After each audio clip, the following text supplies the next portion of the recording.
Revision test number 6। थोड़ा सा gap ज्यादा रहा 5 और 6 के बीच में, और वो कारण है सब्जेक्ट में थोड़ा सा सिलेबस कॉम्प्लेशन का। लेकिन अब फ्रीक्वेंसी थोड़ी सी ज्यादा हो जाएगी टेस्ट की। इस टेस्ट के अंदर करंट इलेक्ट्रिसिटी से लेके एसी तक का पार्ट है। तो स्टार्ट करते हैं इसके कुछ इंपॉर्टेंट क्वेश्चन जो मेरे ओपिनियन में जिनके सोल्यूशन आप तक जाने चाहिए। और इसके अलावा अगर कोई क्वेश्चन हो तो आप जरूर डिस्कस करें क्लास में।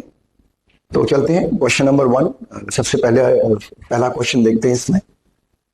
First question is based on current electricity, और special thing about question is की जो करंट है वो वेरी विद द टाइम। तो हीटिंग इफेक्ट पूछा है, कितना हीट डिसिपेटेड होगा।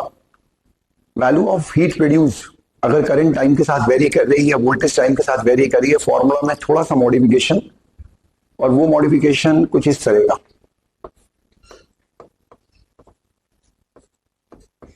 Normally I square R T की जगह हम यहां पर आई स्क्वायर आर डी टी का इस्तेमाल करेंगे।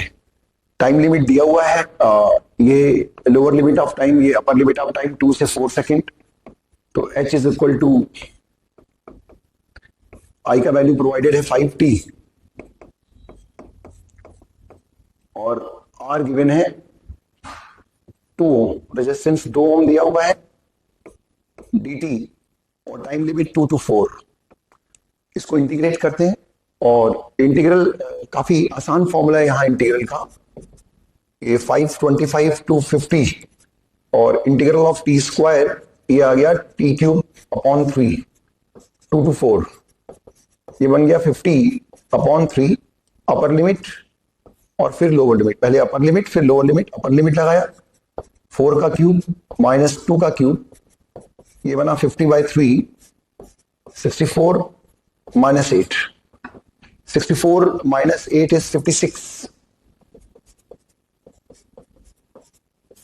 अपॉन 3। तो सॉल्व करेंगे तो लगभग ये वैल्यू बनेगी अप्रोक्सीमेटली 933 के इक्वल। तो the correct answer is 933 joule. तो स्पेशली जो ऐसे क्वेश्चंस हो जिनमें करंट टाइम वेरिंग हो या कई बार वोल्टेज टाइम वेरिंग हो, तो वहां हीटिंग इफेक्ट के फॉर्मूलाज को थोड़ा सा मॉडिफाई कर लीजिए। कांस्टेंट करंट की बजाय वेरिएबल करंट में इस्तेमाल कीजिए I square R D T. Right, now switching over next one. एक सिंपल सा नेटवर्क है करंट इलेक्ट्रिसिटी का, जिसमें एमीटर गिवन है with zero resistance. Zero resistance ammeter का मतलब हो गया कि इस पाथ को हम कह सकते हैं हाईली कंडक्टिंग पाथ। मतलब मैं देखो सीधा जोड़ देता हूं इसे, और ये दोनों पॉइंट सेम वोल्टेजेस पर। अगर दोनों पॉइंट सेम वोल्टेजेस पर, तो मैं अगर 1 3 और 2 4 के बारे में बात करूं तो वी को तो मैं मिला सकता हूं, सीओडी को मैं कॉमन कर सकता हूं, और 1 और 3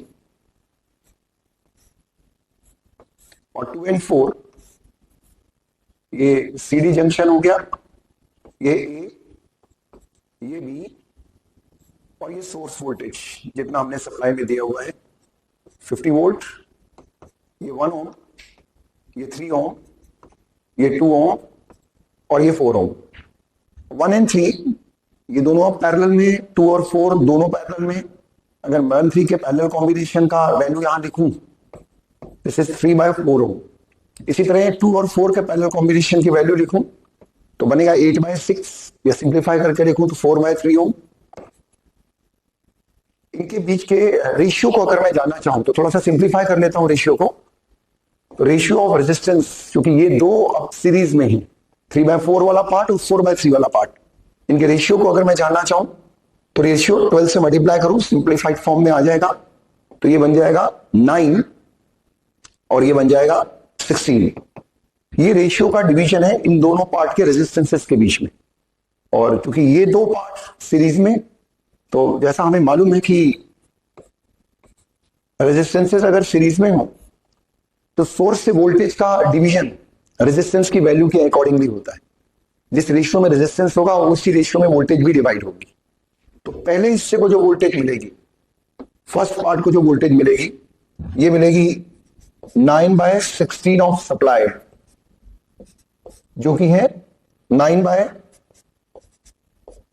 उसका 9th part, which is 9/16 plus 9 of 50 volt which is 18 volt, rest of the voltage वहां चली जाएगी जो कि 32 वोल्ट है। ये 18 वोल्ट और 32 वोल्ट वोल्टेज इस हिस्से में इन दोनों पार्ट्स में डिवाइडेड है। मैं अगर इस वोल्टेज को मेन सर्किट में ट्रांसफर करूं, यहां लिखा मैंने 18 वोल्ट, इस हिस्से में वोल्टेज लिखा 32 वोल्ट। 18 वोल्ट से अगर मैं करंट डिस्ट्रीब्यूशन सजेस्ट करूं ओनली अपर पार्ट में, ऊपर वाले हिस्से में, तो ऊपर वाले हिस्से में अगर मैं करंट सजेस्ट करूं, यहां ये वैल्यू ऑफ करंट, यहां करंट आ जाएगी 18 ओम, 18 एम्पियर। और दूसरे हिस्से में अगर मैं करंट सजेस्ट करूं 32 वोल्ट वोल्टेज, 2 ओम रेजिस्टेंस, इस हिस्से में अगर मैं करंट सजेस्ट करूं तो यहां वैल्यू करंट की आ जाएगी 16 एम्पियर। 18 एम्पियर इस साइड से और यहां से करंट निकल रही है 16 एम्पियर।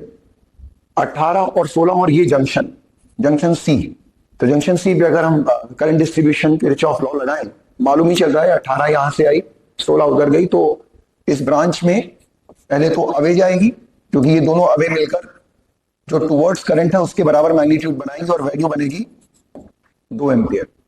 तो एमीटर की रीडिंग का अगर मैं राइट आंसर देखूं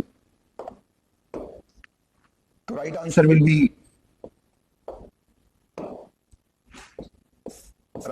बी 2 एम्पियर। तो एक सिंपल सा नेटवर्क था जिसको हमने एक सिंपल से तरीके से रेजिस्टेंस रेशियो, फिर वोल्टेज डिवीजन का रेशियो निकाल के या वोल्टेज डिवीजन की वैल्यू निकाल के आसानी से करंट की वैल्यू को फाइंड कर लिया। और ऐसे ऑब्जेक्टिव सवाल को किरचॉफ इक्वेशन से करना थोड़ा सा लंबा हो जाता है। चलते हैं अगले सवाल पे, नेक्स्ट क्वेश्चन पे। नेक्स्ट क्वेश्चन जो कि एक करंट डेंसिटी और इलेक्ट्रिक फील्ड का ग्राफ है।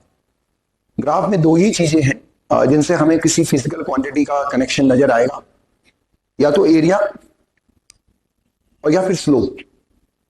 तो एरिया और स्लोप में पहले स्लोप को ट्राई कर लेते हैं। जैसे मैं यहां अगर स्लोप जो आमतौर पे वाई एक्सेस वैल्यू और एक्स एक्सेस वैल्यू का रेशियो है, एक सिंपल लैंग्वेज में, वैसे तो delta we by delta x लिखा जाता है। यहां वाई एक्सिस पे करंट डेंसिटी है और एक्स एक्सिस पे इलेक्ट्रिक फील्ड है। और जैसा कि करंट इलेक्ट्रिसिटी में हमने पढ़ा है कि जे और ई का ratio it represents conductivity of conductor. इस जे और ई की रिलेशन को हम इससे भी microscopic form of Ohm's law से भी याद रखते हैं, जिसमें हमें इस प्रोपोर्शनल कांस्टेंट को कनेक्टिविटी के रूप में बताया जाता है। तो जे और ई का रेशियो ये बन गया कंडक्टिविटी। मैं अगर ग्राफ को बहुत शार्पली देखूं, इन दोनों ग्राफ में, ग्राफ 1 और ग्राफ 2 में दोनों के स्लोप कंपेयर करूं तो स्लोप ऑफ ग्राफ 1 बड़ा और स्लोप ऑफ ग्राफ 2 छोटा है। तो स्लोप ऑफ ग्राफ 2 छोटा, इसका मतलब स्लोप लेस तो कंडक्टिविटी लेस। तो conductivity of 2 is less than conductivity of 1। Temperature conductivity का रिलेशन भी हम जानते हैं कि इंक्रीज ऑफ टेम्परेचर कंडक्टर में रेजिस्टेंस को बढ़ाता है और कंडक्टिविटी को कम करता है। तो अगर कंडक्टिविटी डिक्रीज होगी तो ऑब्वियस है कि यहां पर सीधे तौर पर टेम्परेचर के करस्पॉन्डिंगली अगर कंडक्टिविटी को देखें तो लेस कंडक्टिविटी का सीधा कनेक्शन मोर टेम्परेचर से होगा।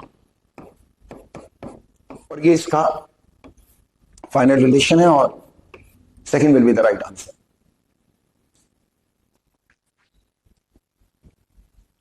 ईएमआई पे बेस्ड ये question direction of induce current और डायरेक्शन ऑफ सोर्स करंट पे बेस्ड।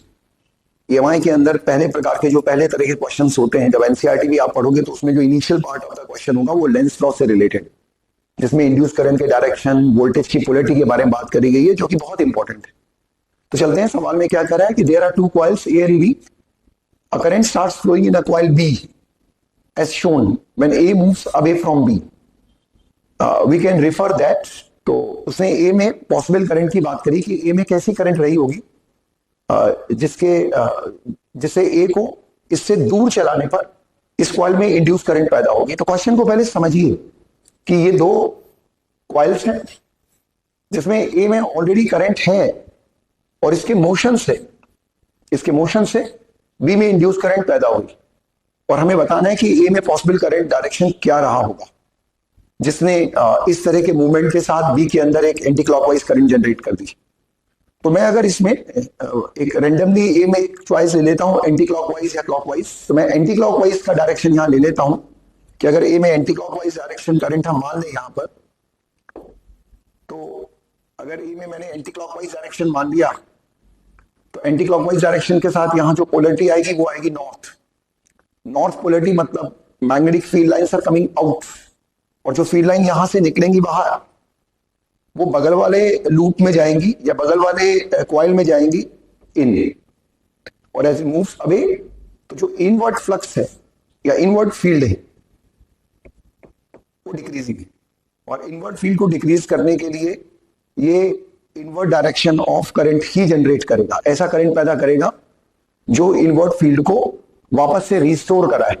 तो अगर इनवर्ट फील्ड को रिस्टोर कराना है तो करंट शुड बी क्लॉकवाइज, जो इंड्यूस करंट आएगा वो क्लॉकवाइज आएगा। तो जो मेरे इस गिवन कंडीशन से मैच नहीं करता, तो मेरे को ये तो मालूम चली गया कि इसमें करंट एंटी क्लॉकवाइज ना होकर क्लॉकवाइज होगी इस सोर्स में, लेकिन क्लॉकवाइज वाला भी हम चेक कर लेते हैं। अगर करंट इसमें क्लॉकवाइज होगी तो इसमें पोल बनेगा साउथ, और साउथ पोल में field lines are going in, और जब इसमें इन जा रही होंगी तो बगल वाले कॉइल में जिस तरह की करंट होगी, बगल वाले कॉइल में जो फील्ड का स्टेटस होगा, जब फील्ड लाइन इसमें अंदर की तरफ जा रही है, अंदर की तरफ, तो वो यहां फील्ड आ रही होगी बाहर की तरफ, और ये बाहर वाली फील्ड या कह सकते हैं उसका फ्लक्स वो डिक्रीजिंग है, क्योंकि हमारा जो सोर्स कॉइल है इसको हम दूर ले जा रहे हैं। तो ये फ्लक्स, इसमें से मैग्नेटिक फील्ड लाइन की फ्लक्स या उसकी संख्या लगातार गिर रही है और बी डिक्रीजिंग है, और डिक्रीजिंग बी को, जो कि आउटवर्ड बी है, आउटवर्ड बी को रिस्टोर करने के लिए ये आउटवर्ड मैग्नेटिक फील्ड ही बनाएगा with anti clockwise direction of current, जो कि मेरे क्वेश्चन में दिया हुआ है। तो अगर मैं इसके राइट आंसर पे जाऊं तो ए में पॉसिबल डायरेक्शन ऑफ करंट रहेगा क्लॉकवाइज। तो सेकंड ऑप्शन देखिए, there is a current in the clockwise direction in A, यही इसका राइट आंसर रहेगा। Switching over the next question है, it's the motion of charge particle in a uniform magnetic field. Uniform magnetic field में charge particle का question है, और they describe circular path, मतलब theta 90 पे उसको एंटर कराया गया है, और इस कंडीशन में हमें रेजिस्टेंसेस, इस कंडीशन में हमें रेडियस के एक्सप्रेशंस ऑलरेडी याद रहते हैं जब भी 90 डिग्री पे एंटर करें, और कई फॉर्मूलाज इसमें हम डेवलप कर लेते हैं in terms of kinetic energy, in terms of speed, in terms of, ये स्पीड के term, in terms of accelerating voltage.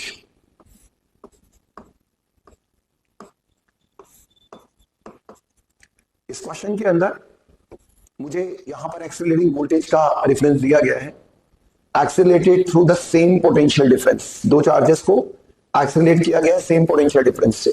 Same potential difference का मतलब ये कि value of B same in both. तो मेरी जो डिपेंडेंस रहेगी आर की, वो रहेगी एम पर, क्यू पर और बी पर, मतलब ये रहेगा √2 m³ और 1/b।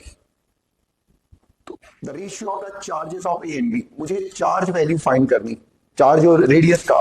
Rest of the terms same mass है, मास को लेकर डिस्कशन नहीं है। तो अगर मैं चार्ज और रेडियस का संबंध देखूं तो Q inversely proportional to R square, और Q1/Q2 is equal to R2 square upon R1 square. R2 R1 हमें दिए हैं, कैपिटल R1 कैपिटल R2 में, तो मैं यहां लिख सकता हूं। और अगर मैं ऑप्शंस में चेक करूं कि which one is the right answer, तो राइट आंसर बैठेगा क्वेश्चन नंबर 1।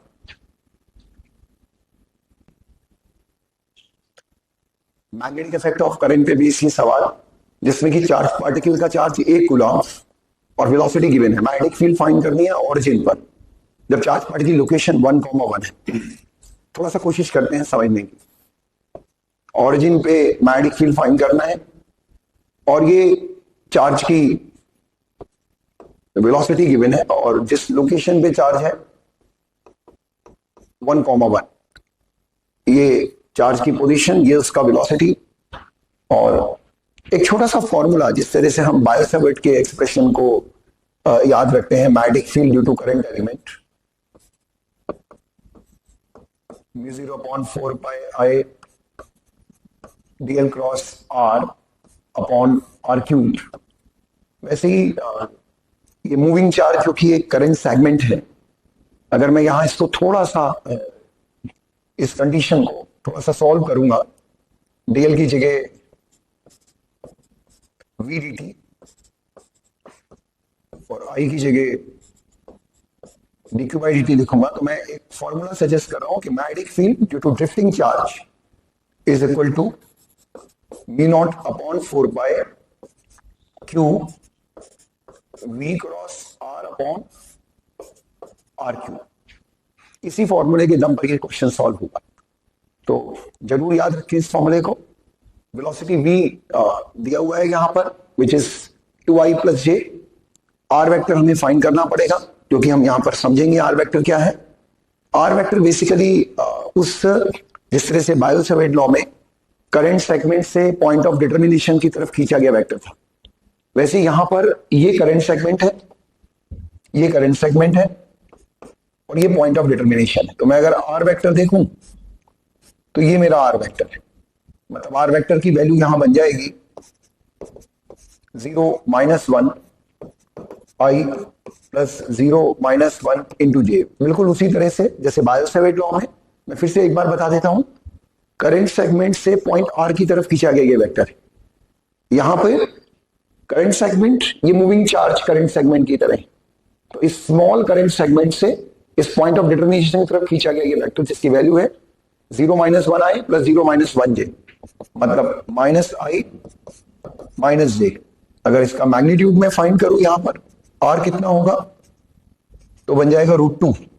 चलते हैं और सारी वैल्यूज को फाइंड करते हैं। तो पहले v क्रॉस r फाइंड कर लेते हैं। वेलोसिटी v दिया हुआ है 2i प्लस j और क्रॉस r है -i माइनस j। तो इसको हम मेथड ऑफ डिटर्मिनेशन से डिटर्मिनेंट से भी कर सकते हैं और डायरेक्टली भी सॉल्व कर सकते हैं, क्योंकि दो कंपोनेंट का वेक्टर है। जैसे i क्रॉस i 0 हो जाएगा, j क्रॉस j 0 हो जाएगा और यहां बन जाएगा 2 i क्रॉस j, एक एक्सप्रेशन ये बना, और दूसरा माइनस j क्रॉस i। ये दो बचेंगे, बाकी तो रेस्ट ऑफ द टू जो होंगे वो तो होमोपेयर है, आई आई जे जे, उनका क्रॉस 0 हो जाएगा। आई क्रॉस जे के होता है और जे क्रॉस आई माइनस के, तो ये बन जाएगा माइनस के।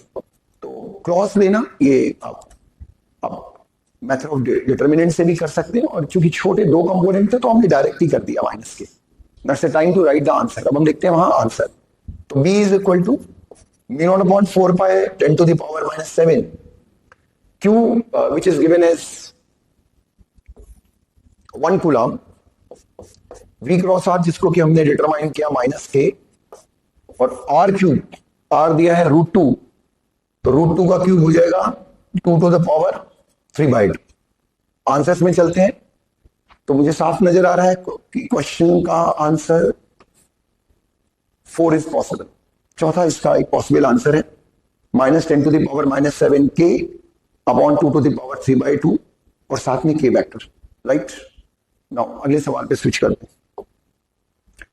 नेक्स्ट क्वेश्चन है, एक सस्पेंडेड मैग्नेट और BH, ये अर्थ का horizontal magnetic field. Natural field के दो कंपोनेंट रहते हैं, BH BB, और एक फ्रीली सस्पेंडेड मैग्नेट एक स्टेबल इक्विलिब्रियम स्टेट में रहता है अर्थ की हॉरिजॉन्टल फील्ड में। इसके टाइम पीरियड के बारे में बात हो रही है।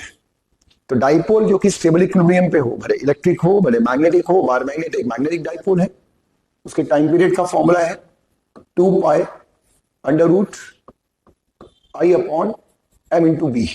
यहां b BH है तो BH लिख देते हैं, I मोमेंट ऑफ इनर्शिया है और m इसका मैग्नेटिक मोमेंट। इसमें एक piece of wood having double the moment of inertia, मतलब एक ऐसी अवस्था हमने बना दी कि इस नॉर्थ साउथ मैग्नेट के साथ आई रेंज इनर्शिया के साथ एक 2i इनर्शिया का पीस यहां पर साथ में एड ऑन कर दिया।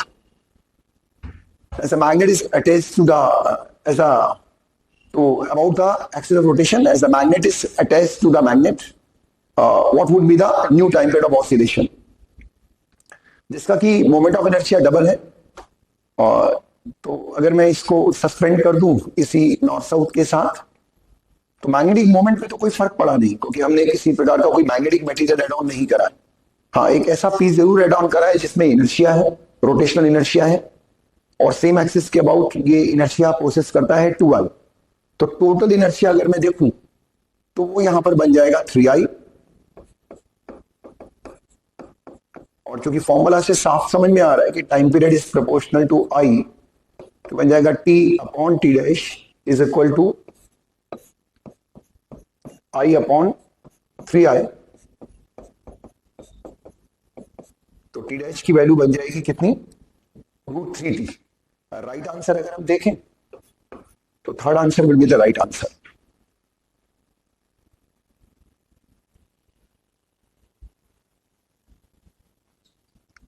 तो एक सिंपल सा डीसी सर्किट जिसमें रेजिस्टेंस, इंडक्टर लगे हुए हैं और करंट का डायरेक्शन भी दिखाया गया है, और हमसे बात की गई है ए के पोटेंशियल की, कि ए का पोटेंशियल फाइंड कर दे कितना होगा। मुझे इसमें इंक्लूडेड सारे कंपोनेंट के पोटेंशियल के साइन की जानकारी होनी चाहिए। जैसे कि रेजिस्टेंस में मालूम है कि in the direction of current potential decreases. Battery तो अपने आप में ही दिखाती है कि आप बैटरी को हायर से लोअर पोटेंशियल पार कर रहे हो या लोअर से हायर। इंडक्टर के अंदर ये देखना पड़ता है कि करंट राइजिंग है या फॉलिंग है। तो यहां पे करंट बढ़ रही है समय के साथ, तो इंडक्टर की पोलैरिटी के बारे में बात कर लेते हैं। In case of rising current, ये करंट की दिशा और करंट बढ़ रही है। हमेशा याद रखें, इस चीज को याद रखना ही पड़ेगा कि जो वैल्यू ऑफ ई एल है, इसका मैग्नीट्यूड है L D I by D T, और पोलैरिटी आप डिसाइड कर लो करंट के नेचर के अनुसार कि करंट राइजिंग है या फॉलिंग है। तो राइजिंग करंट में ये पोलैरिटी है, उसी पोलैरिटी को हम यहां सजेस्ट करते हैं, और ए से बी की तरफ सबके वोल्टेजेस को जोड़ते चले जाते हैं अकॉर्डिंग टू देयर साइन। तो सबसे पहले लिखा बी ए, उसके बाद रेजिस्टेंस को क्रॉस किया करंट के डायरेक्शन में, मतलब डिक्रीजिंग वोल्टेज की दिशा में, तो आया -IR। उसके बाद आया battery, crossing battery from higher to lower, तो गिरते हुए पोटेंशियल की तरफ गए तो -2। फिर आया इंडक्टर, तो इंडक्टर में राइजिंग करंट में हम करंट डायरेक्शन में है, तो हमें काउंटर करना पड़ेगा ये वोल्टेज, जिसका कि पहला एंड पॉजिटिव, दूसरा नेगेटिव। तो ये डिक्रीजिंग पोटेंशियल की तरफ आप जाओगे, से हायर से लोअर की तरफ, तो वैल्यू ऑफ ई एल आपको लिखना पड़ेगा -L D I by D T. ये ई एल का मैग्नीट्यूड है, और पोलैरिटी के अनुसार, पोलैरिटी अगर आप हायर से लोअर जा रहे हो तो माइनस लिख लो, और लोअर से हायर जा रहे हो तो प्लस। और ये हायर लोअर, लोअर हायर पूरी तरह करंट के नेचर पर डिपेंड करती है। करंट अगर इंडक्टर में टाइम के साथ राइजिंग है, तो डेफिनेटली डायरेक्शन ऑफ करंट को अपोज करने के लिए ये जो पोलैरिटी डेवलप करेगा, वो इस तरह के बैटरी की तरह होगी पोलैरिटी, जिसका एंड इस मेन करंट को अपोज करे। तो ओवरऑल ये वोल्टेज है -L D I by D T, और बी पे पहुंच गए voltage 0। V A minus value of I जो हमें यहां दी गई है वो है 2 एम्पियर। एल का वैल्यू है 2 हेनरी, और D I by D T provided है 3 एम्पियर पर सेकेंड। ये D I by D T का वैल्यू है। तो ये बन गया वी ए -20 -2 -6। ये कम्स एज 28 वोल्ट। तो right answer will be the third, जो है वो इसका राइट आंसर हो जाएगा। तो switching over the next one, अगले सवाल पे चलते हैं। अगला सवाल ये एक सिंपल कॉम्बिनेशन ऑफ रेजिस्टेंसेस हैं जो कि तीनों पैरेलल में लगे हैं। मिडिल रेजिस्टेंस में करंट दिया हुआ है, तो इस करंट से हम वैल्यू ऑफ वोल्टेज का आइडिया ले सकते हैं कि वैल्यू ऑफ वोल्टेज कितना होगा। तो 6 इंटू 1, ये बन गया 6 वोल्ट। वैल्यू ऑफ वोल्टेज बन गया 6 वोल्ट। और यही 6 वोल्ट वोल्टेज नीचे 12 ओम के रेजिस्टेंस में भी होगा। तो यहां अगर मैं करंट वैल्यू निकालूं इसी 6 वोल्ट वोल्टेज के बेसिस पर कि यहां करंट वैल्यू कितना होगा, 1/2 एम्पियर। 2 एम्पियर करंट यहां से सप्लाइड है, जिसमें 1 एम्पियर करंट ऊपर, 1/2 मतलब 0.5 एम्पियर करंट तीसरी ब्रांच में, तो ऊपर जितना करंट जाएगा वो रहेगा 0.5 एम्पियर। 6 वोल्ट की वोल्टेज तीनों में है because all three are in parallel. ऊपर का resistance R, current 0.5, voltage 6 volt. अगर मैं आर का वैल्यू निकालूं which is V upon I, तो वोल्टेज है 6 वोल्ट और current is 0.5, value of resistance is 12। तो right answer will be the 3।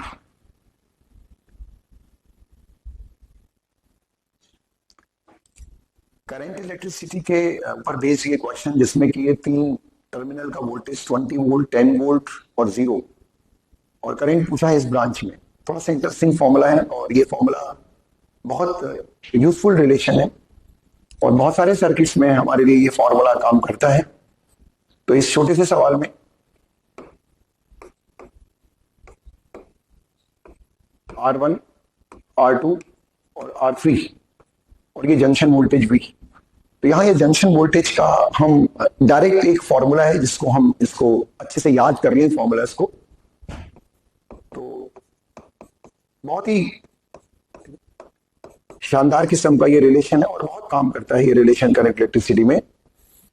बहुत सारे सर्किट्स आगे भी जब हम लोग टेस्ट में डिस्कशन करेंगे तो बहुत सारे नेटवर्क इस तरह के क्लोज सर्किट्स भी हम लोग इस फॉर्मूले की मदद से सॉल्व करेंगे।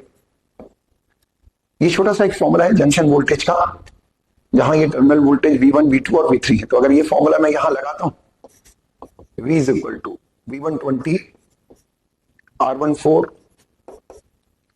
V2 10, R2 2, V3 0 और R3 5। 1 upon R1 1 upon 4 plus 1 upon 2 plus 1 upon 5। इसको अगर हम सॉल्व करेंगे तो आएगा 5 plus 5 and then 1 upon 4 plus 1 upon 2 3/4 and 3/4 plus 1/5।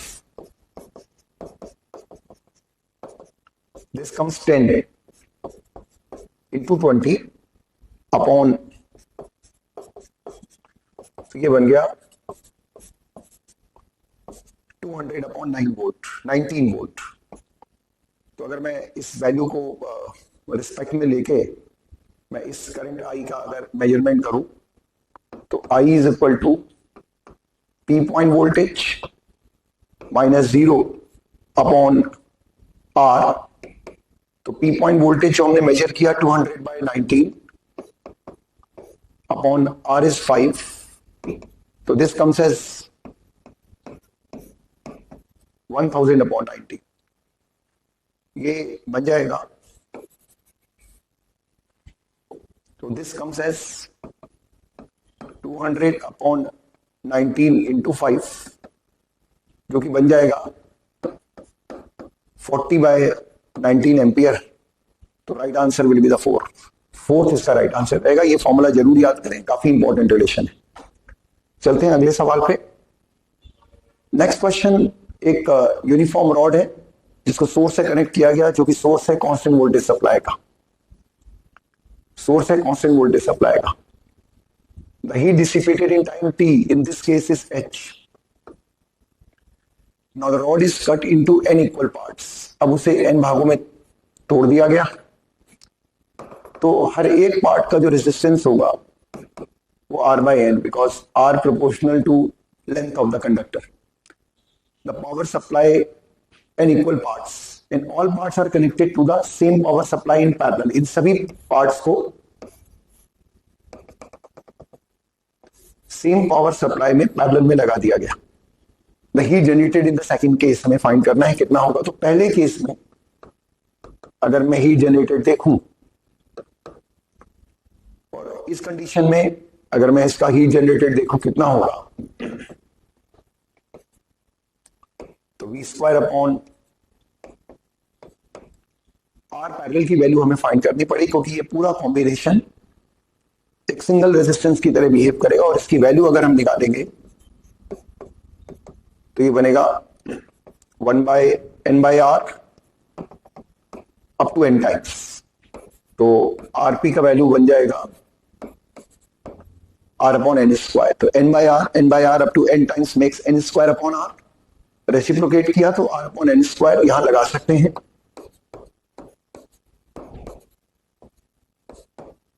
तो ये बन गया n स्क्वायर इंटू टी, तो v square by R T तो h है, तो h डैश का वैल्यू बन गया n स्क्वायर टाइम h। तो मैं अगर राइट आंसर देखूं तो first answer will be the right answer.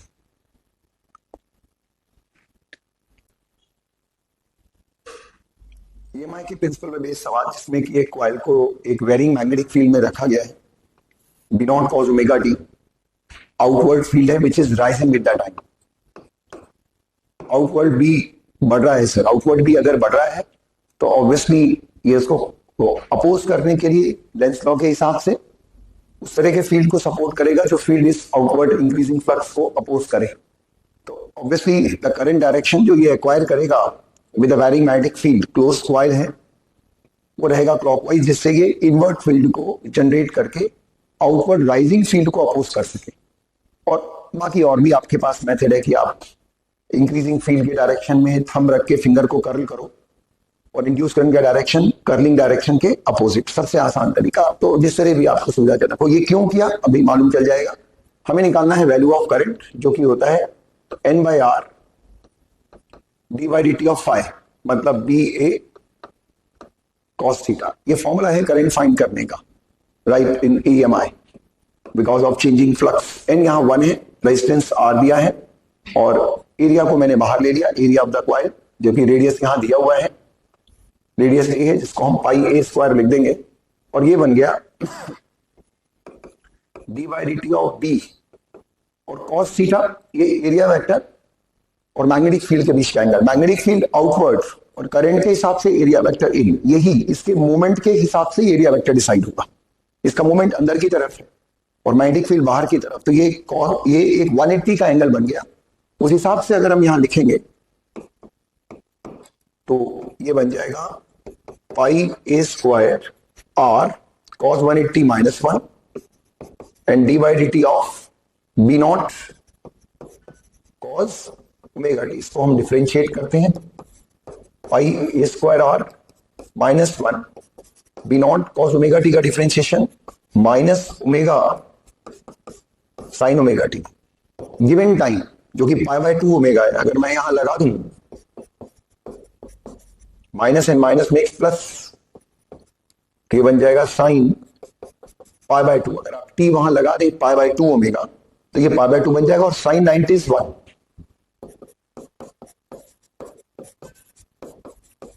तो जो एक्सप्रेशन बना pi A square upon R into B not, pi A square upon R into B not और साथ में एक ओमेगा भी है, तो ये राइट आंसर नजर आ रहा है हमें, आंसर नंबर 3। ठीक, switching over the next question, अगले सवाल पे चलते हैं। अगला सवाल, दो इंडक्टर हैं जो कि पैरेलल में कनेक्टेड है और इनका इंडक्टेंस है 2 हेनरी।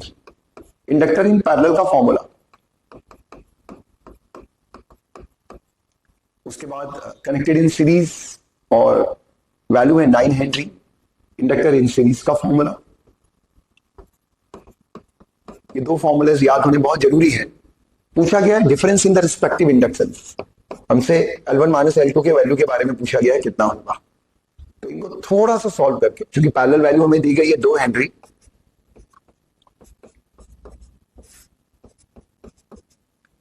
और सीरीज वैल्यू दी गई है हमें 9 हेनरी और equivalent inductance 9 Henry.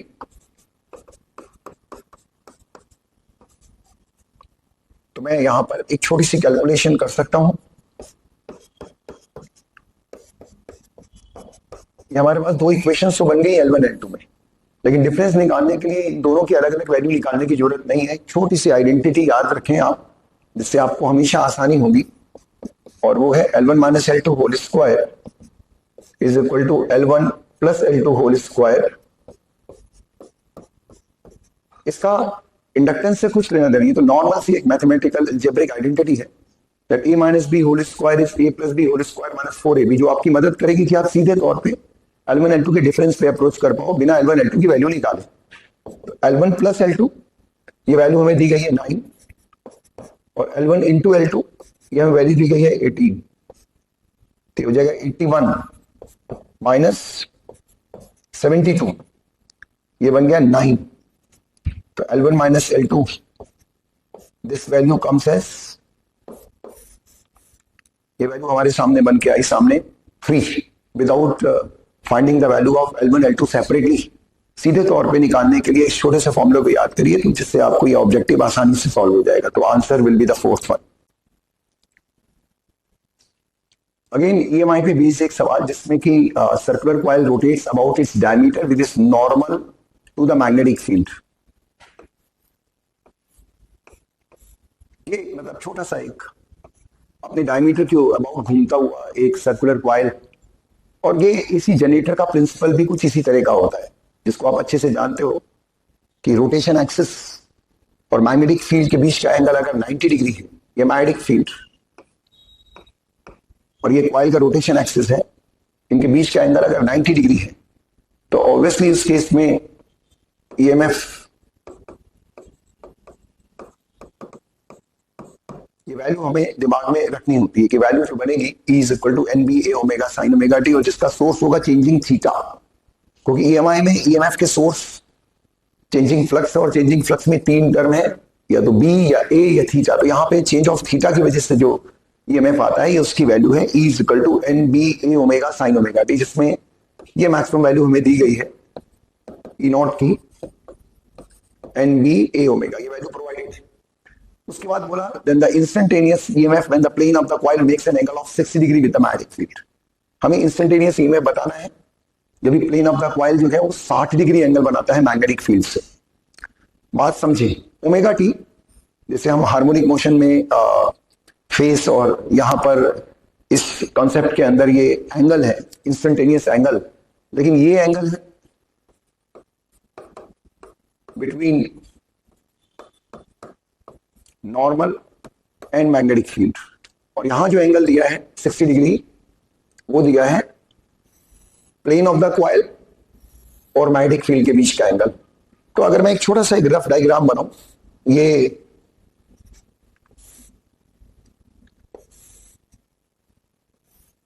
Magnetic field बनाई, तो और ये एरिया वेक्टर है जो कि नॉर्मल है कॉइल के, जनरल एक सिंपल सा फिगर समझने के लिए।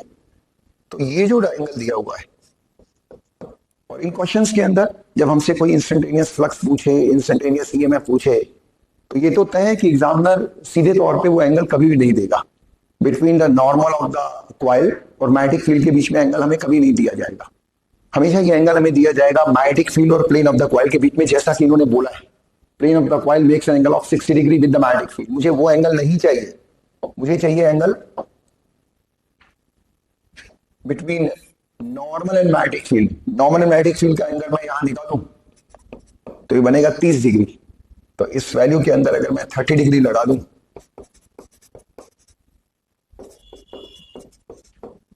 एन बी ओमेगा का वैल्यू दिया हुआ है ई नॉट, तो this will be the answer. Second option जो है वो एक सही ऑप्शन है इसके अंदर। A charge particle of charge 0.5 coulomb और मास 1 kg, जिसको कि हमने एक मैग्नेटिक फील्ड में, ये है मैग्नेटिक फील्ड 4I, और ये चार्ज पार्टिकल के वेलोसिटी कंपोनेंट, दोनों वैल्यूज इक्वल हैं, 2 मीटर पर सेकेंड और 2 मीटर पर सेकेंड। तो यहां V रिजल्टेंट V और B के बीच का एंगल है जो कि 0, 90, 180 से अलग। तो वैसे तो थ्योरी हमें मालूम है कि हाँ किस तरह का पाथ बनता है इसका पाथ बनेगा एक हेलिकल पाथ, जिसमें कि कांस्टेंट पिच के साथ ये ट्रेवल करेगा डिस्टेंस को। हमसे कोऑर्डिनेट पूछा है पाई सेकेंड पर, पाई सेकेंड। तो ऐसे सवालों के अंदर सबसे पहला काम कि पाई सेकेंड में कहाँ होगा, कितना रिवोल्यूशन पूरा होगा, ये जानने के लिए पहले तो इसका टाइम पीरियड निकालो। टाइम पीरियड जो फॉर एवर इसी फॉर्मूले से फाइंड किया जाता है, फील्ड यूनिफॉर्म हो, वेलोसिटी कांस्टेंट, तो सिंपल ये वेलोसिटी 2I + 2j हमें दिया गया है यहां पर। तो अगर हम ये फॉर्मूला लगा के टाइम पीरियड निकालें, मास प्रोवाइडेड है 1 kg और Q विच इज 0.5 कूलम और B विच इज 4 टेस्ला, तो ये बन जाएगा पाई सेकेंड, मतलब एक कंप्लीट रेवोल्यूशन हमसे पूछा गया है। मैं इसकी अगर सेंटर को यहां खोजूं तो मैं जानता हूं कि ये कंपोनेंट है परपेंडिकुलर और ये कंपोनेंट है parallel. Perpendicular component v cross b, जिससे मैं अगर मैं इसके सेंटर का पता लगाऊं कि इसके रिवोल्यूशन का सेंटर कहां होगा, तो प्लीज v क्रॉस b, तो ये गया माइनस जेड की तरफ, ये एक्सेस बाहर की तरफ प्लस जेड और पीछे की तरफ एक्सेस माइनस जेड। ये हमारा एक्स एक्सेस है और ये वाई। माइनस जेड की तरफ जब सेंटर होगा तो ये चार्ज पार्टिकल कुछ इस तरह का रिवोल्यूशन अगर ओरिजिन से स्टार्ट किया तो ये एक रेवोल्यूशन हेलिक्स में कुछ इस तरह से करेगा, ये एक रेवोल्यूशन करेगा।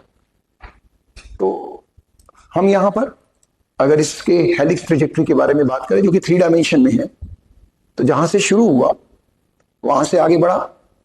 सेम प्लेन में होता सर्कल तो ऐसा बन जाता, अगर सेम प्लेन में सर्कल होता तो वो इसी पॉइंट पे बन जाता, लेकिन चूंकि प्लेन सेम नहीं है उसको आगे भी बढ़ना है एक्स एक्सिस की दिशा में, तो यहां से शुरू हुआ और आगे बढ़ रहा है बढ़ रहा है बढ़ रहा है बढ़ रहा है, और ये जितनी दूरी चला ये पूरी एक पिच के बराबर है। ऑरिजिन पे चला तो एक्स एक्सिस के अलाउंग जो दूरी ट्रेवल करेगा एक टाइम पीरियड में वो एक पिच के बराबर, तो ये दूरी जो इसने तय करी वो एक पिच के बराबर।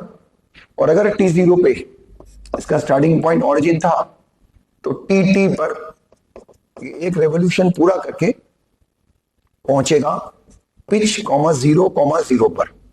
पिच की वैल्यू होती है v parallel into time period.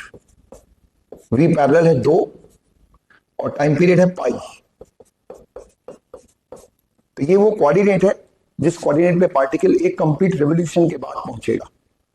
तो अगर मैं इसमें राइट आंसर ढूंढूं इन चारों में कौन सा राइट आंसर है, तो पहला ऑप्शन जो है ये सही आंसर माना जाएगा।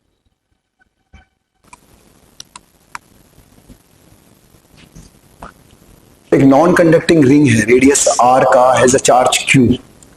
तो अगर मैं इस रिंग को ड्रॉ करता हूं और जिसपे suppose to be positive charge distributed है,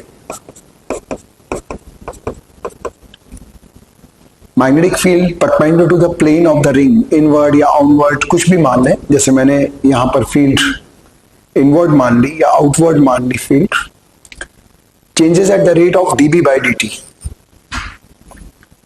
magnetic field changes with time. तो एक छोटी सी बात जो आपके दिमाग में होनी चाहिए, सोर्स ऑफ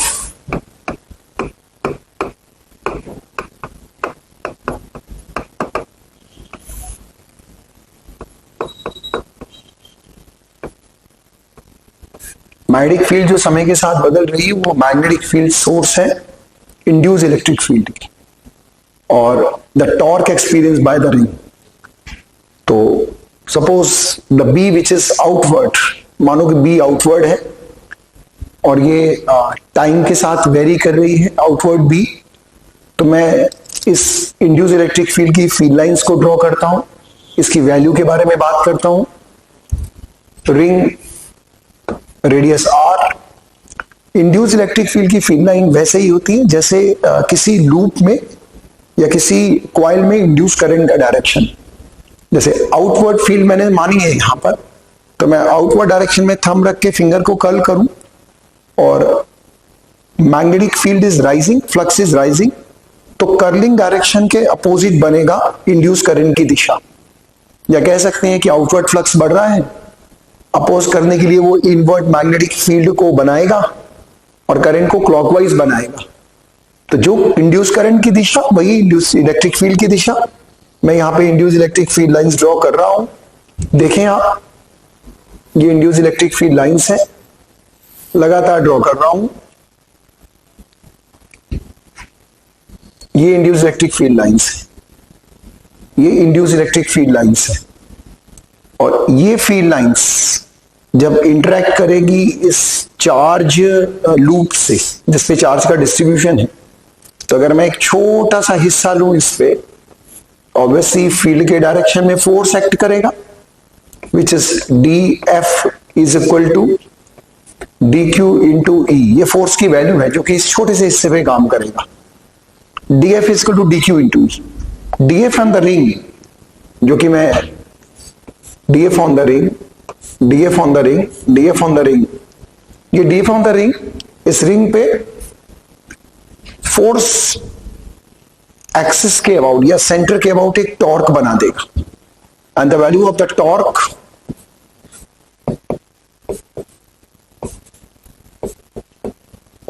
वो बन जाएगा D F into R. Are ये रेडियस है, तो ये बन जाएगा डी एफ इंटू आर। और मैं अगर कुल टॉर्क देखूं यहां पर, तो बन जाएगा d q E into r. Value of d q, पूरे रिंग पे चार्ज डिस्ट्रीब्यूशन है क्यू, और इंड्यूस इलेक्ट्रिक फील्ड की वैल्यू आर दूरी पे r/2 into dB by dt into r. So finally the value of torque is r square by 2 dB by dt. तो अगर मैं राइट आंसर की तरफ जाऊं तो ये third option will be the right answer. चलते हैं अगले सवाल पे। नेक्स्ट क्वेश्चन, एक इलेक्ट्रिक लैंप है जिसको डिजाइन किया गया है 110 वोल्ट एसी में, और AC is connected to 220 volt AC. तो operation on 110 volt AC is connected to 220 volt. तो ये एक लैंप है जिसकी डिजाइनिंग है 110 वोल्ट, जो कि इसकी रेटेड वोल्टेज है, और कनेक्ट किया 220 वोल्ट AC से। कनेक्ट किया है 220 वोल्ट AC से, तो डायरेक्ट कनेक्शन बल्ब को सीधा डैमेज कर देगा थ्रू अ चोक कॉइल। इसीलिए बगल में एक या सीरीज में एक इंडक्टर लगाया जो कि वोल्टेज बांट के इसको, जो इसकी ऑपरेटिंग वोल्टेज है उतनी वोल्टेज तक सीमित रख सके। तो इंडक्टेंस है इसका 2 Henry. For proper operation the angular frequency of the AC is given, omega given है, ये ओमेगा है। If a capacitor is to be used in place of the choke coil, its capacitance must be. वो बोल रहा है कि अगर इसकी जगह कैपेसिटर इस्तेमाल किया होता तो उसकी कैपेसिटेंस कितनी होती। तो मैंने यहां पर 220 वोल्ट एसी दिया, और इस बल्ब की जिसकी रेटेड वोल्टेज है 110 वोल्ट, तो जितना वोल्टेज इंडक्टेंस के अक्रॉस जा रहा है VL, वो वैल्यू ऑफ VL हम यहां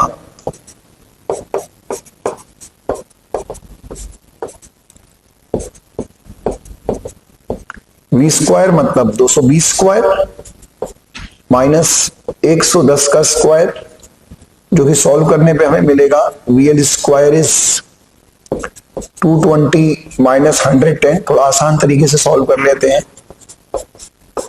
प्लस 110, तो VL will be 110 into 330, right. तो अगर मैं यहां VL की वैल्यू लिखूं, the value of VL is 10 under root 11 into 33, which comes as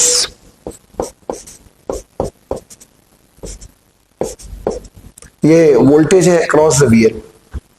this is a voltage across the VL जिसका कि इंडक्टेंस दिया हुआ है 2 हेनरी। और इस कंडीशन में अगर मैं यहां पर ऑपरेटिंग वोल्टेज के साथ इसका एक्सेल निकालूं तो मुझे करंट मालूम चल जाएगी कि इसमें करंट कितना है जो कि इस सर्किट में पास ऑन हो रहा है, जो इसका प्रॉपर ऑपरेशन के लिए जितनी करंट की रिक्वायरमेंट है वो नॉलेज भी हमें दे देगा। अगर मैं I is equal to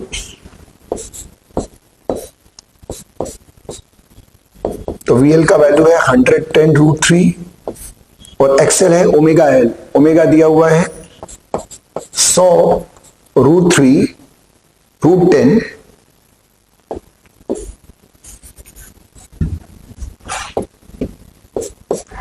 VL का वैल्यू है 110 रूट 3 और एक्सेल का value omega L।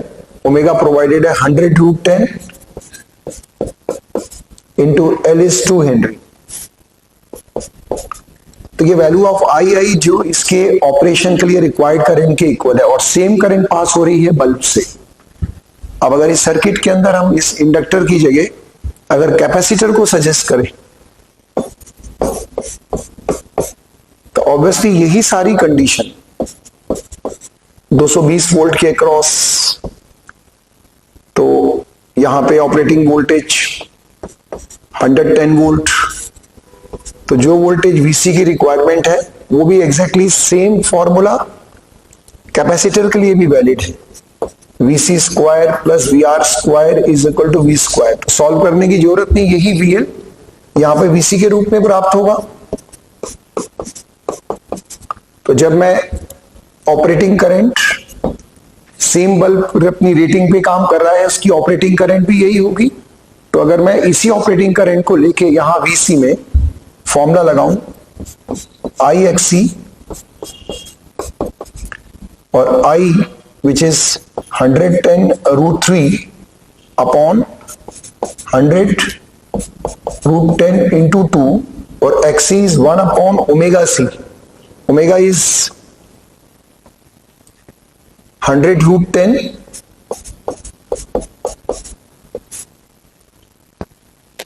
Into C is equal to 110√3। इसको हम सॉल्व करते हैं और ये थोड़ा कैलकुलेटिव है लेकिन कोई मुश्किल नहीं है। 110√3 110√3 ये हमने कैंसिल कर दिए और √10 मेक्स 100 और नीचे 2 पावर ये 4 और √10 100 ये √100 मीन्स 10, तो ये बन जाएगा 5 पावर 10 टू द पावर 5 बन जाएगा नीचे। तो यहां पर अगर मैं इसको सॉल्व करूं इस एक्सप्रेशन को 1 upon 10 to the power 4 into 10 into 2 is equal to C, and finally C is equal to 0.5 into 10 to the power minus 5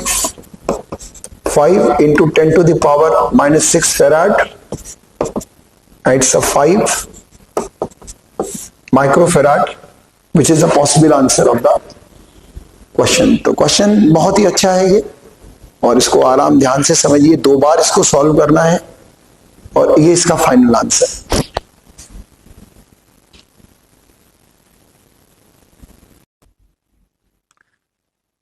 एक सर्किट है जिसमें कि एक फ्यूज वायर लगा है और एक इंडक्टर लगा है और फ्यूज वायर का रेजिस्टेंस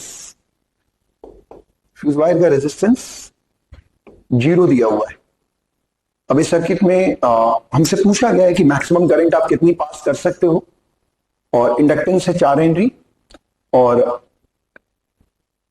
करंट लिमिट हमें प्रोवाइड कर दी है कि 5 एम्पियर इसका एक्सट्रीम करंट है। तो the switch is close eight T0, तो अधिकतम करंट 5 एम्पियर और 5 एम्पियर से अबव में फ्यूज ब्लो कर जाता है, मेल्ट हो जाएगा फ्यूज, उससे अधिक करंट वो बियर नहीं कर सकता। और हमसे समय पूछा गया है कि सर्किट स्विच ऑन करने के कितने समय के बाद वो स्टेज आएगी कि ये फ्यूज वायर ब्लो कर जाएगा। तो अगर मैं इसमें इस सर्किट के अंदर right at T is equal to 0, जब हमने जस्ट स्विच ऑन करा और उसके थोड़ा सा आगे चले तो at any time T instantly अगर मैं इंडक्टर की यहां पर इस समय वोल्टेज का स्टेटस देखूं क्योंकि current is rising and reaching steady state, तो उसमें ये पोलैरिटी अभी थोड़ी देर पहले भी एक क्वेश्चन में हम लोगों ने इस बात की चर्चा करी थी कि अगर करंट राइजिंग है तो इसका नेचर है टू अपोज करेगा तब जब इस प्रकार का एक पोटेंशियल दे जो मेन करंट के अपोजिट करंट जनरेट कर सके। तो एट टाइम T अगर मैं इसमें सिंपल आइडिया ऑफ वोल्टेज ले लूं किरचॉफ लगा के, तो ये आ जाएगा E minus L di/dt is equal to 0। E is 2 volt is equal to L di/dt। Circuit में किसी तरह का कोई रेजिस्टेंस है नहीं, तो हमें सिंपल एक्सप्रेशन बनाने में इतनी कोई डिफिकल्टी है भी नहीं क्योंकि सर्किट में कोई रेजिस्टेंस प्रोवाइडेड नहीं है, फ्यूज वायर बिना रेजिस्टेंस का है। तो इसको मैं सॉल्व करके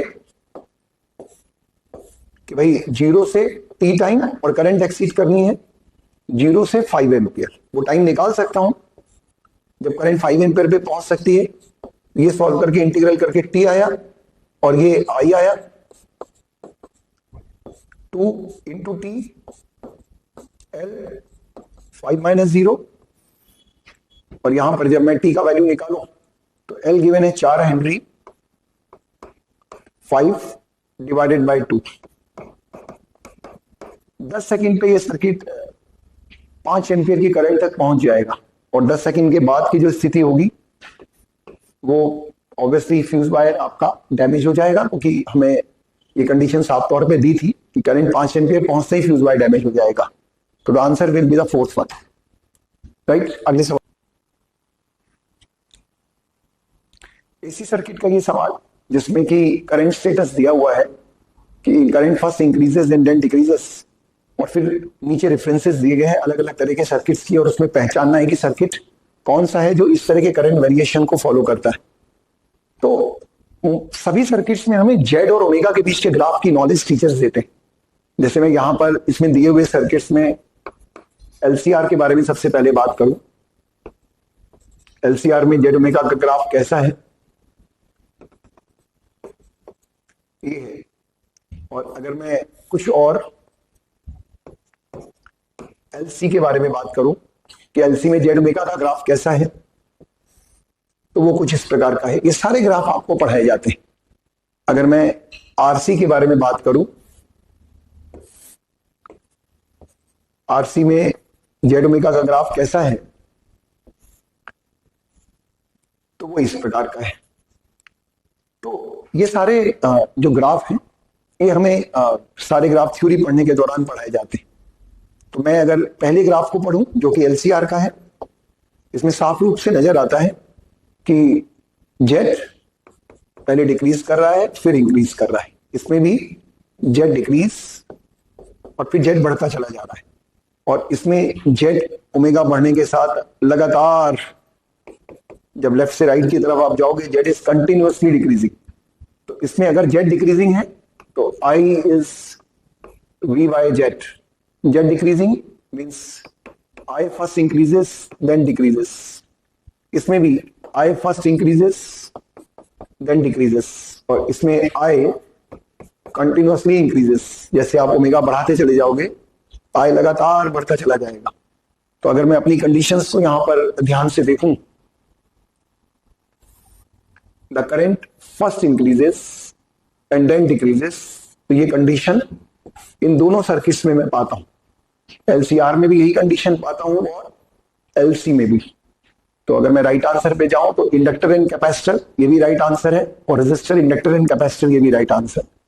तो क्वेश्चन के अकॉर्डिंग फोर्थ ऑप्शन है जिसमें ये दोनों ऑप्शन इंक्लूड है, और ये इसका रीजन सामने, राइट। तो ये थ्योरी पार्ट है, थोड़ा सा थ्योरी को अच्छे से पढ़िए, ग्राफ को अच्छे से समझिए, और सभी ग्राफ आरसी, आरएल, एल, जितने भी ग्राफ हैं जेड और ओमेगा के, उन पे सब पे काम कीजिए। चलते हैं अगले सवाल पे। नेक्स्ट क्वेश्चन, ये दो रॉड्स हैं जिनकी रेडियस दिए है आर और 2r। इलेक्ट्रिक करंट आए हैं जो पास किया, बताना है करंट ऑप्शन कौन सा है। पहला ऑप्शन फील्ड के बारे में है, दूसरा करंट डेंसिटी के बारे में, तीसरा पोटेंशियल डिफरेंस के बारे में। कुछ बातें बताते हैं करंट फ्लो में। Steady state current throughout same, current throughout same, I same. और उसके बाद अगर मैं यहां पर करंट डेंसिटी की बात करूं तो करंट डेंसिटी है आई अपॉन एरिया, और अगर मैं आई अपॉन एरिया के हिसाब से देखूं तो यहां का रेडियस डबल है। यहां का रेडियस एरिया 4a और ये एरिया a। तो उस हिसाब से करंट डेंसिटी अगर मैं फर्स्ट कंडक्टर में निकालूं और सेकंड कंडक्टर में निकालूं तो J I same for both, area इसका 4 टाइम्स है। तो current density in first is 1/4 of the current density in 2. तो current density across AB is double that of across BC। Option सही नहीं है। Electric field in both half is equal. अब electric field के बारे में बात करते हैं। Electric field proportional to current density, microscopic form of Ohm's law. तो जब मैं यहां पर करंट डेंसिटी के बीच में जो अंतर पाता हूं, वही अंतर मुझे, वही उसी तरह का रिलेशन मुझे इलेक्ट्रिक फील्ड में भी मिलेगा। जिस तरह का करंट डेंसिटी में रिलेशन है, सेम रिलेशन मुझे इलेक्ट्रिक फील्ड में भी मिलेगा। तो ऑब्वियस है कि ये ऑप्शन तो बिल्कुल भी सही नहीं माना जाएगा, जिसमें कहा गया है कि इलेक्ट्रिक फील्ड दोनों में बराबर है।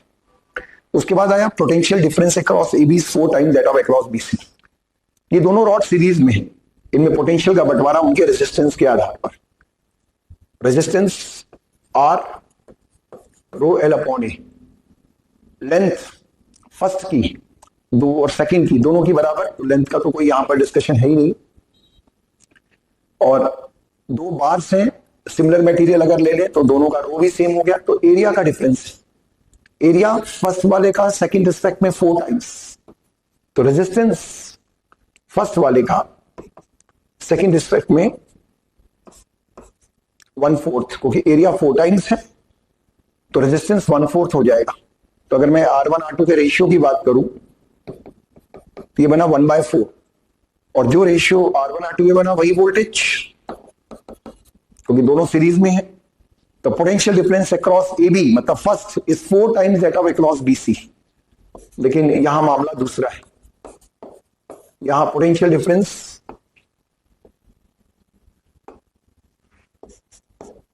Across second is 4 times of first. अब बचा चौथा ऑप्शन, ऑब्वियसली करेक्ट होना चाहिए, लेकिन फिर भी देख लेते हैं। Heat produce in bar B C 4 times that of heat produce in bar A B. Heat produce दोनों रॉड सीरीज में है, heat produce proportional to R, क्योंकि आई स्क्वायर आर टी के हिसाब से आई सेम है दोनों में, तो आर का जो प्रोपोर्शन होगा वही प्रोपोर्शन इनके हीट प्रोड्यूस में होगा।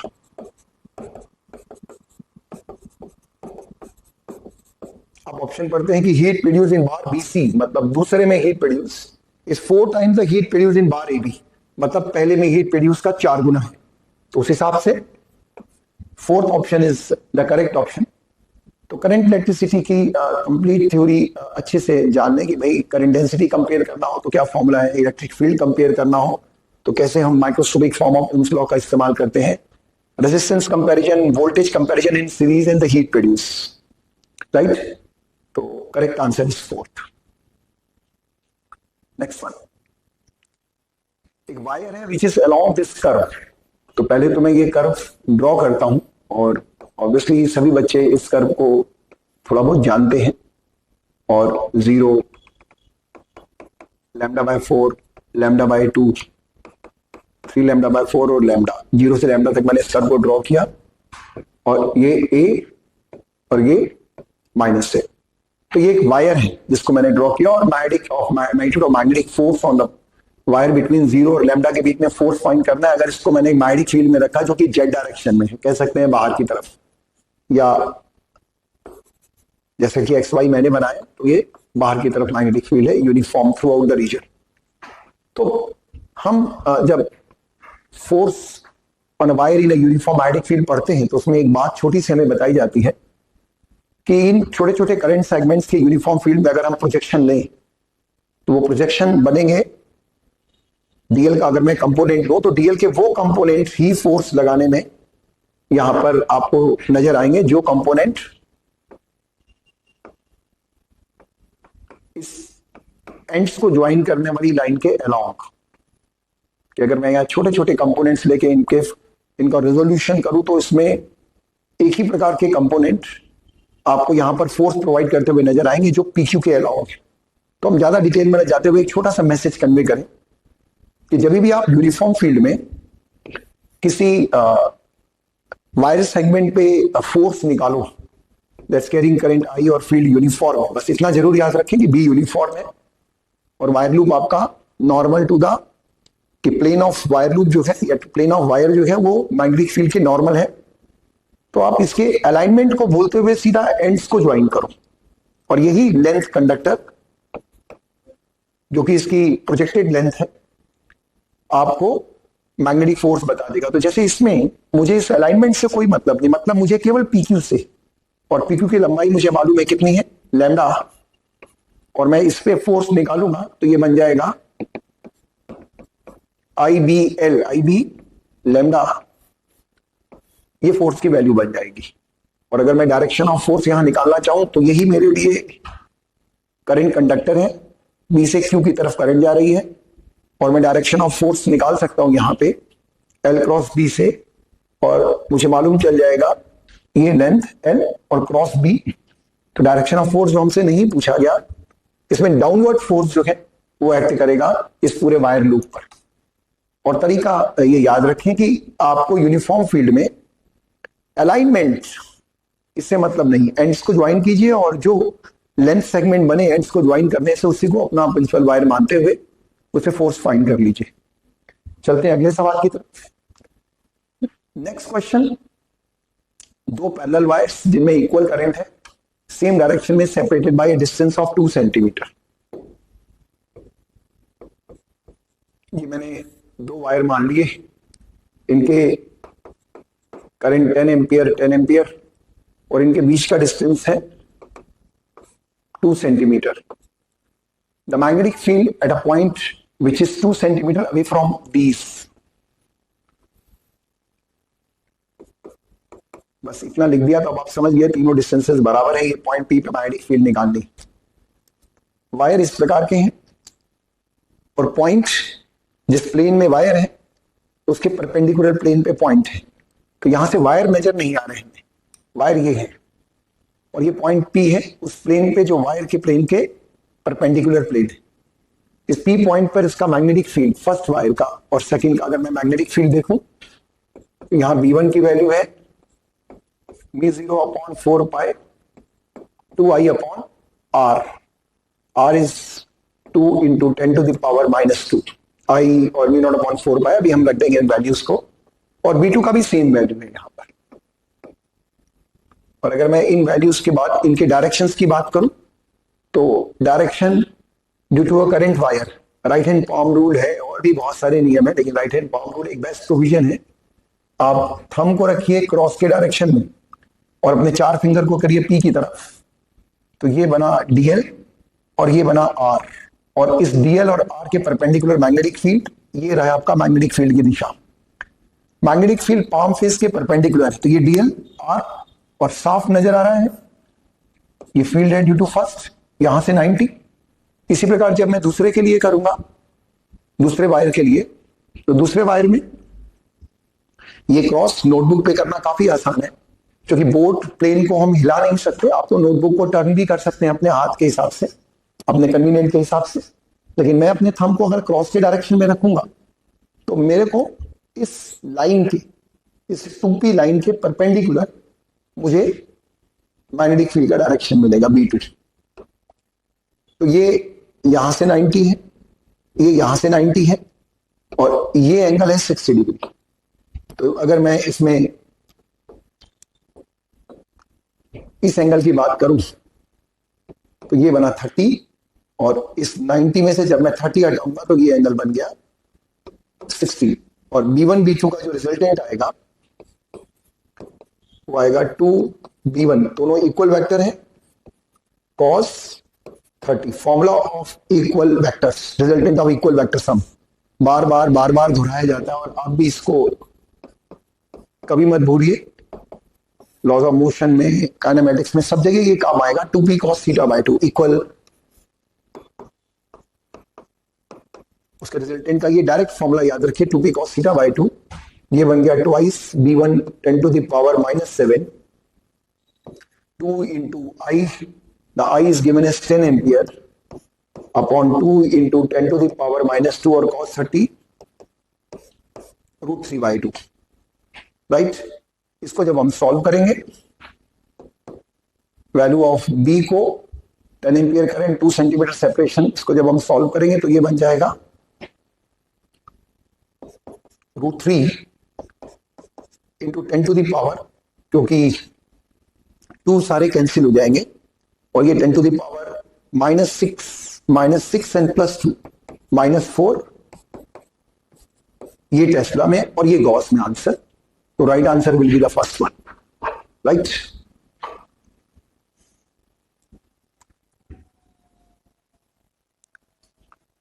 तो बार मैग्नेट ऐसे मैग्नेटिक डाइपोल पे बेस ये सवाल, जिसमें कि 2 मैग्नेट दिए गए हैं और दोनों के पोल्स क्लियरली शो किए गए हैं डायग्राम में। तो मैं पोल्स ना बना के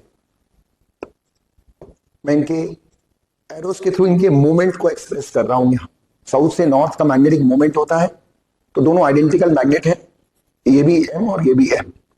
फार एंड पे distance d from centre on the most important thing bisector के अलोंग काफी दूर, ये लिखा हुआ है d इज वेरी लार्ज, एक पॉइंट p है जहां मुझे फील्ड निकालनी। दोनों मैग्नेट से के मोमेंट से एक वेक्टर से कुछ खास साफ सुथरा ओरिएंटेशन तो नहीं है, बहुत अच्छे तरह से नहीं ओरिएंटेड है, लेकिन इतना मुझे मालूम है कि ये दो मैग्नेट, इन दोनों को इस फार एंड पे, इन दोनों के को मैं अगर एक सिंगल मैग्नेट में कन्वर्ट कर सकूं, कैसे? इन दोनों मैग्नेटिक मोमेंट्स का वेक्टर सम लेके, दोनों परपेंडिकुलर है तो जो मोमेंट आएगा m√2 और आएगा अलोंग द बाइसेक्टर, मतलब ये दोनों के दोनों रिप्लेस हो गए by a single dipole of moment m√2। ये ऑपरेशन पूरी तरह से वैलिड है फार एंड के लिए, क्योंकि दूर से तो ये पूरा एक छोटा सा असेंबली लग रहा होगा ऑफ मैग्नेट्स, मैग्नेट 2 हो 3 हो 4 हो, कॉम्बिनेशन करके एक सिंगल वेक्टर में या सिंगल मोमेंट में कन्वर्ट कर लिया। अब इस मोमेंट के रिस्पेक्ट में p पॉइंट इज एक्सियल, तो यहां मैग्नेटिक फील्ड निकालना कोई बड़ा टास्क नहीं रह गया। Axial position field 2m/r³, 2 moment m/√2 upon d³। तो मैं अगर राइट आंसर देखूंगा तो third will be the right answer, तीसरा आंसर राइट आंसर होगा। चलते हैं अगले सवाल पे। नेक्स्ट क्वेश्चन, बेसिकली ये 3 सर्किट दिए हैं जिनमें हमें पावर के बारे में बात करनी है, और तीनों सर्किट्स को अगर हम केयरफुली देखें तो एक बहुत बेहतरीन सी एक्सरसाइज हमें यहां करनी पड़ेगी विद द इक्विवेलेंट रेजिस्टेंस, क्योंकि पावर तो मालूम है हमें V²/R। अब सब कुछ R पे डिपेंड करता है कि R कितना है। तो अगर पहला वाला डायग्राम में देखूं, the first one is actually, आप जानते हैं ये एक व्हीटस्टोन ब्रिज है which each one same as 1, सभी में 1। और दूसरा वाला, इसमें ये 3 रेजिस्टेंसेस तीनों पैरेलल में हैं, और ये भी, इसको भी थोड़ा सिंप्लीफाई करते हैं, जिसमें 2 पैरेलल में है और एक इसके साथ सीरीज में। इस व्हीटस्टोन को अगर मैं सॉल्व करूंगा तो इसमें, because left side ratio right side ratio cancel, ऊपर वाले 2 सीरीज में, नीचे वाले 2 सीरीज में, ऊपर का वैल्यू 2 ओम, नीचे का वैल्यू 2 ओम, तो 2 और 2 दे आर इन पैरेलल, तो यहां पे R इक्विवेलेंट बन गया 1 ओम यूजिंग 1/R1 + 1/R2 या R1R2/R1 + R2। यहां ये तीनों, जिसमें इस ब्रांच का 2 ओम, इधर का 2 ओम और इधर का 1 ohm, and all 3 are in parallel. तो यहां जो रेजिस्टेंस बना वो बना 1/2 + 1/2 + 1, तो ये बना 1 + 1 2, तो R बन गया 1/2 ओम। तो ये पहला सर्किट, ये दूसरा सर्किट, और अब तीसरा सर्किट। तीसरे सर्किट में ये 2 ओम, इन दोनों को हमने सीरीज में देखा, ऐसे ये दोनों भी सीरीज में, तो यहां भी 2 ओम और ये भी 2 ओम, और नीचे 1 ओम। 2 and 2 ये मिलकर हो गया 1 ओम, और 1 and 1 तो R3 मिलकर हो गया कितना? 2 ओम। तीनों का सॉल्यूशन आ चुका है, और तीनों की वैल्यू को हम देख सकते हैं कि जिसमें वोल्टेजेस सब में सेम है, जिसमें रेजिस्टेंस सबसे मिनिमम होगा, मिनिमम मतलब 1/2, उसका पावर कंजम्पशन सबसे ज्यादा होगा। तो रेजिस्टेंस सबसे कम बैठा मिडिल वन में, तो पावर कंजम्पशन मिडिल वन का सबसे ज्यादा, मतलब P2 का सबसे ज्यादा, और उसके बाद सबसे हाईएस्ट रेजिस्टेंस बैठा 2 ओम, थर्ड। तो सबसे लीस्ट पावर कंजम्पशन इसका होगा P3 का, तो उस लिहाज से third option will be the right answer. I और ओमेगा के बीच में दिया हुआ ये ग्राफ एक LCR सर्किट की हमें रेजोनेंस कंडीशन की जानकारी देता है, और बहुत ही फेमिलियर कर्व है आपके लिए। पूछा गया है क्यू फैक्टर। क्यू फैक्टर के तमाम फॉर्मूले हैं, लेकिन जिस तरह की इंफॉर्मेशन इस ग्राफ में है उसके अकॉर्डिंगली अगर हम फॉर्मूला देखें तो क्वालिटी फैक्टर का फॉर्मूला है ω0, विच इज एंगुलर फ्रीक्वेंसी। मुझे रेजोनेंस एंगुलर फ्रीक्वेंसी समझ में आ रही है, कितनी है आप ढूंढे ग्राफ में, और ω2 - ω1 ये बैंडविड्थ है, स्मॉलर बैंडविड्थ अच्छी क्वालिटी को दर्शाती है। तो ω2 - ω1 और ओमेगा नॉट, ये दोनों वैल्यूज हमें रिकवर करनी। तो ओमेगा नॉट तो स्पष्ट रूप से हमने रिकवर कर ली, नजर आ गई हमें ओमेगा नॉट एकदम साफ तौर पे, आप देख सकते हो जहां करंट मैक्सिमम जा रही है, ये ओमेगा नॉट हमें मिल गया। ये रहा हमारा ओमेगा नॉट, जिसका वैल्यू बैठा जाके 1 रेडियन पर सेकेंड। अब ओमेगा 2 ओमेगा 1 माइनस ओमेगा 1 ये क्या है? ये बैंडविड्थ है। बैंडविड्थ क्या होता है? Bandwidth basically difference of frequency correspond to common current. But कौन सी करंट? ये है ओमेगा 2 एंड ओमेगा 1, ये रिलेटेड है with half maximum power current. एक ऐसी करंट से जो इस पोजीशन, इस मतलब maximum power loss is possible at resonance. जब ओमेगा नॉट 1 है तो उस कंडीशन में रेजोनेंस स्टेट है, करंट 1 है, उसकी पीक वैल्यू 1 है, और वो स्टेज होती है मैक्सिमम पावर लॉस की। और जब करंट ठीक ऐसी हो कि power loss maximum power loss का आधा हो, उस करंट की वैल्यू है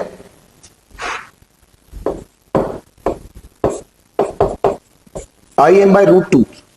Im/√2 ये वैल्यू ऑफ करंट है जिसपे power loss maximum power loss का आधा है।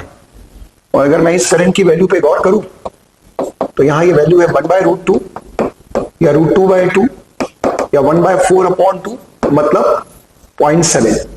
ये रहा 0.7, ग्राफ पे आ जाइए। 0.7 का मैंने लाइन खींचा, उस लाइन ने जहां इंटरसेक्ट किया उसकी करस्पॉन्डिंगली फ्रीक्वेंसी देखी। पहला इंटरसेक्शन देखा 0.5, 0.6, 0.7, 0.8, ये है 0.8, ये बना हमारा ओमेगा 1। उसके बाद 1, 1.1, 1.2, ये बना हमारा ओमेगा 2।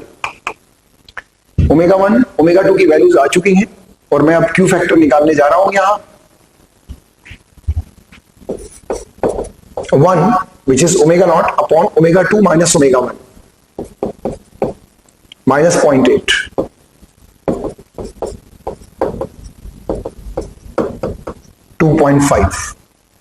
तो the most important thing in the question is कि ये जानकारी होना कि ओमेगा 1 ओमेगा 2 ये किस करंट से रिलेटेड फ्रीक्वेंसीज है। वो करंट है half maximum power loss current. तो आंसर बना 2.5, और मैं इसको अगर ऑप्शंस में चेक करूं तो third option will be the right answer. Next question, ये क्वेश्चन क्यूरीज लॉ का एक एप्लीकेशन है जो कि पैरामैग्नेटिक मैग्नेटिक मटेरियल से रिलेटेड है। और अगर मैं थोड़ा सा उस लॉ की तरफ चलूं और बात करूं तो ये ससेप्टिबिलिटी ऑफ पैरामैग्नेटिक सब्सटेंस किस तरह से एब्सोल्यूट टेम्परेचर पे डिपेंड करती है। ससेप्टिबिलिटी है I/H which is C mu naught upon T। तो intensity of magnetization C mu naught H upon T, और mu naught into H ये मैग्नेटाइजिंग फील्ड है, मैग्नेटाइजिंग इंटेंसिटी है H, और mu naught H है मैग्नेटाइजिंग फील्ड। तो I बन गया C B naught upon T।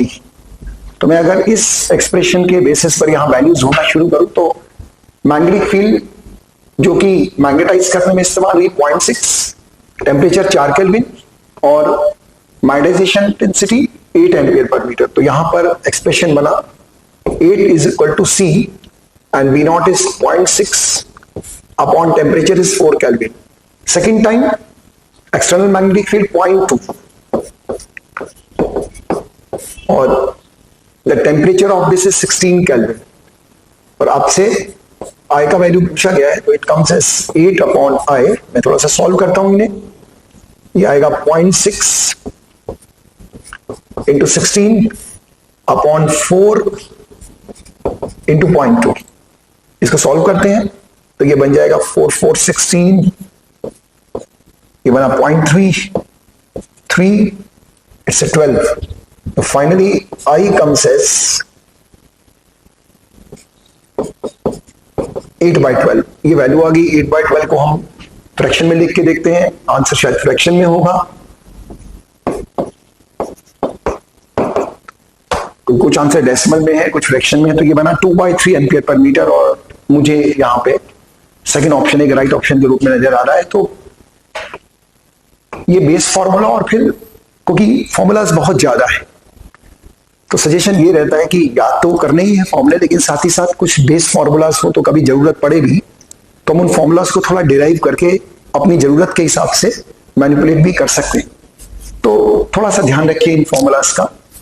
ये पार्ट, जिस पार्ट का हमने यहाँ पर टेस्ट का डिस्कशन किया, काफी बहुत सारा कंटेंट है। वैसे तो थ्रू आउट सिलेबस में बहुत सारा कंटेंट है, लेकिन खास तौर पे इसमें फॉर्मूलाज और numericals, direction of magnetic field, induce current direction, बहुत सारे केसेस हैं अलग अलग किस्म के। बट पीवाईक्यूज एक अच्छा सोर्स है जिसमें आप सभी तरह के क्वेश्चन से 1 to 1 हो सकते हो इन चैप्टर्स में। तो इन सारे क्वेश्चंस को अच्छे से देखिए, इनमें कोई डिफिकल्टी हो तो जरूर पूछिए, और इसके अलावा भी अगर कोई क्वेश्चन हो तो उसके बारे में भी डिस्कशन करें। लेकिन बहुत जरूरी है कि किसी भी क्वेश्चन को केवल फॉर्मूले के दम पे सॉल्व करने की कोशिश ना करें, उसके बेसिक्स को थोड़ा जरूर समझिए, जरूर उस थ्योरी को टीचर से डिस्कस कीजिए, जिससे नेक्स्ट टाइम अगर क्वेश्चन में थोड़ा चेंज भी आए तो आप उसको अच्छे से अटेम्प्ट कर सकें। Thank you and all the best.